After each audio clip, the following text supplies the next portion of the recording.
O acidente de trabalho é uma coisa e o registro da CAT é outra, uma coisa não anula a outra, e eu vou te mostrar nessa aula, tá?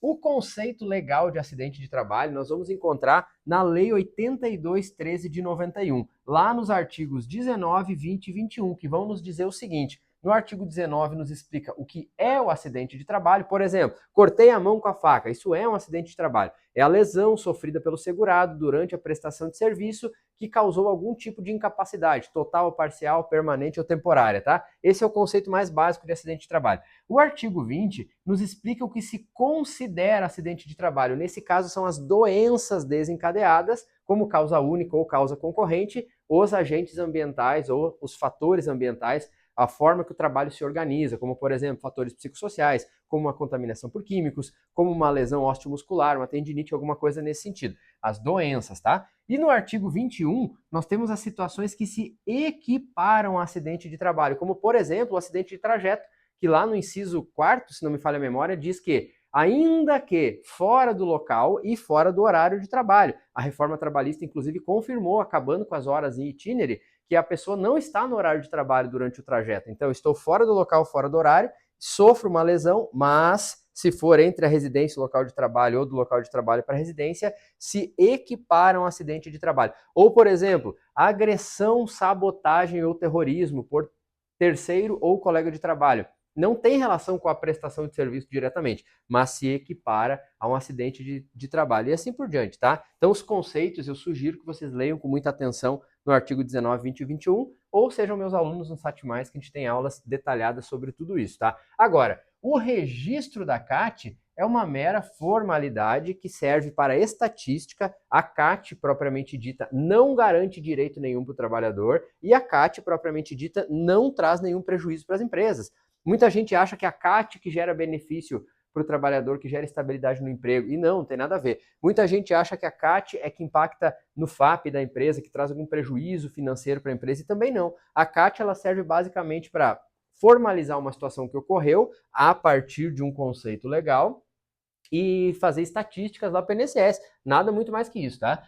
Aonde que eu falo sobre o regramento do envio da CAT para o E-Social, do registro desse acidente de trabalho? Lá no artigo 351 da Instrução Normativa 128 de 2022, que é do INSS. CAT, acidente de trabalho é um tema previdenciário, não tem nada a ver com NR, não tem nada a ver com legislação trabalhista, tá? Nesse artigo 351 vai falar do prazo de emissão, que não é 24 horas, é um dia útil, tá? A multa por atraso de CAT, a isenção da multa, que é a grande maioria, essa multa da CAT aqui ó, é 0,1% dos casos, tá? Em 99,99% dos casos não existe multa para CAT atrasada, tá?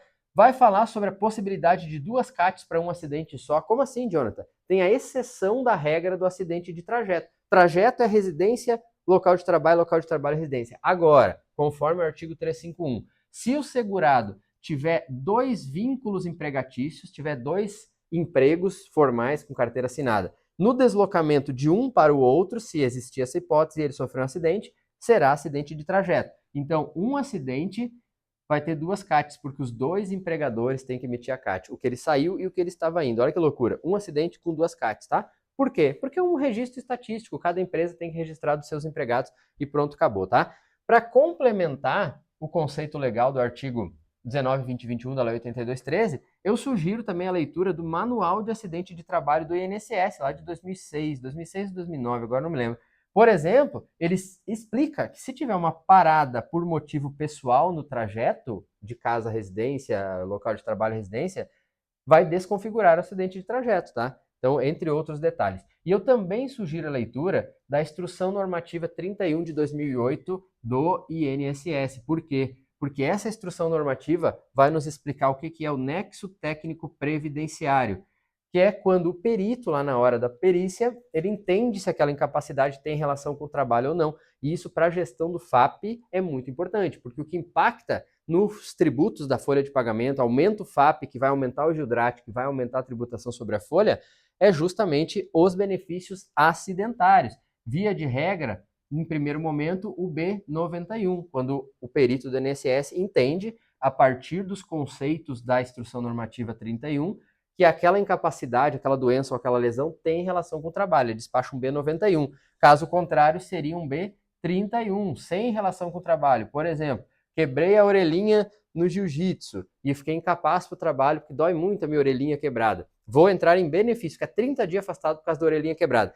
Tem alguma coisa a ver com o trabalho? Não, seria um B31. Agora, se eu tomei um soco da Jéssica, que é a minha assistente pessoal, muito querida aqui, mas ela ficou com acesso de raiva de mim, porque eu falei uma coisa que ela não gostou, ela me deu um soco na orelha e quebrou. Aí seria B91, porque foi ato de agressão de um colega de trabalho, tá? Perceberam a diferença? Existem 3 tipos de nexo que vocês vão encontrar na instrução normativa. O nexo individual, o nexo profissional do trabalho, que são as doenças, lá da lista A e da lista B do anexo 2 do decreto 3048, que é o regulamento da Previdência Social. Vocês vão encontrar essas listas de doenças, que vão ser o nexo profissional do trabalho.